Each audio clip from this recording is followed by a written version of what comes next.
اللہ تمہاری صورتوں کو نہیں دیکھتا، اللہ تمہارے مالوں کو نہیں دیکھتا کہ کون کتنا خوبصورت ہے، کس کے پاس کتنی دولت ہے.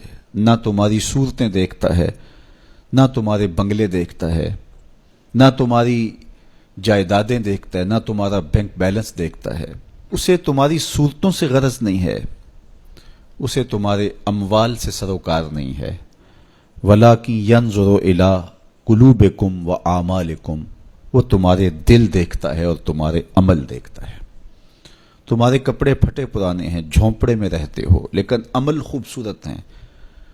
تمہارا دل قلب سلیم ہے، اس دل میں اللہ کی محبت، اللہ کا پیار رکھا ہے، اللہ جل شانہ کے محبوب کا پیار رکھا ہے، تو وہ دل خوبصورت ہے. تو تمہارے لباس پھٹے پرانے کیوں نہ ہوں، تمہارے رہنے کی جگہ انتہائی ناآسودہ کیوں نہ ہو، لیکن تمہارا دل اچھا ہے، تمہارے عمل اچھے ہیں، تو تمہارے رب کو یہ پسند ہے. تو تقوی کا مرکز تمہارا قلب ہے، تمہارا دل ہے. تو دل کی پاکیزگی، دل کی صفائی، دل کی ستھرائی، یہ اللہ جل شانہ کو محبوب ہے. ہم عمومی طور پہ اپنے ظاہر کو سنوارنے میں لگے رہتے ہیں اور باطن ہمارا میلا کچیلا ہی رہتا ہے. ہمارا رب ہم سے اس بات کا تقاضا کرتا ہے کہ تمہارا دل بھی ستھرا ہونا چاہیے، تمہارا دل بھی پاک ہونا چاہیے. باہو علیہ رحمہ فرماتے ہیں کہ دل کالے نالوں منہ کالا چنگا، جے کوئی یہ رمز پچھانے ہو. تو اصل تو پاکیزگی، طہارت، صفائی، عفت قلب کی ہے.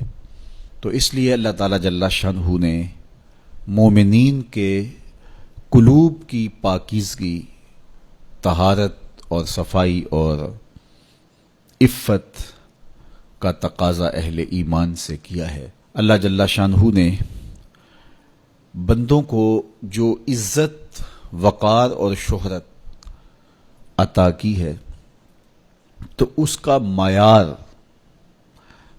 تقوی کو قرار دیا.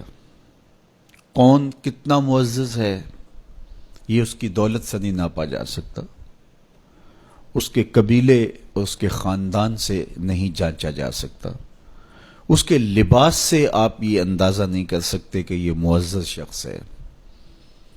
کسی شخص کا کسی قوم سے تعلق ہے، وہ اس کی عزت کا ظرف نہیں ہے. ان اکرمکم عند اللہ اتقاکم، تم میں سے معزز وہ ہے جو متقی ہے، جو پرہیزگار ہے. دیکھیے ابو لہب قریشی النسب تھا، لیکن خوبصورت ہونے کے باوجود، عالی مرتبت نسب رکھنے کے باوجود آج بھی اس پر لعنتیں برس رہی ہیں. اور بلال حبشی رضی اللہ تعالیٰ عنہ رنگ کے کالے تھے اور نسباً غلام تھے، لیکن تقوی کی دولت نے، ایمان کی دولت نے ان کو اس مقام پہ کھڑا کر دیا کہ وہ ہاشمی النسب شخص تقوی اور ایمان کی عدمیت کی وجہ سے ان کے قدموں سے لگی ہوئی دھول تک بھی نہ پہنچ سکا، اور وہ عزتوں کے اس شرف کو حاصل کرتے ہیں جو انہی کا مقسوم ہے. تو اسلام نے شرف کا معیار، عزت کا معیار تقوی قرار دیا ہے. تو اس لیے ہمیں تقوی کو حاصل کرنے کے لیے کوشاں رہنا چاہیے اور ایسے اعمال بجا لانے چاہیے کہ جس سے ہمیں تقوی حاصل ہو.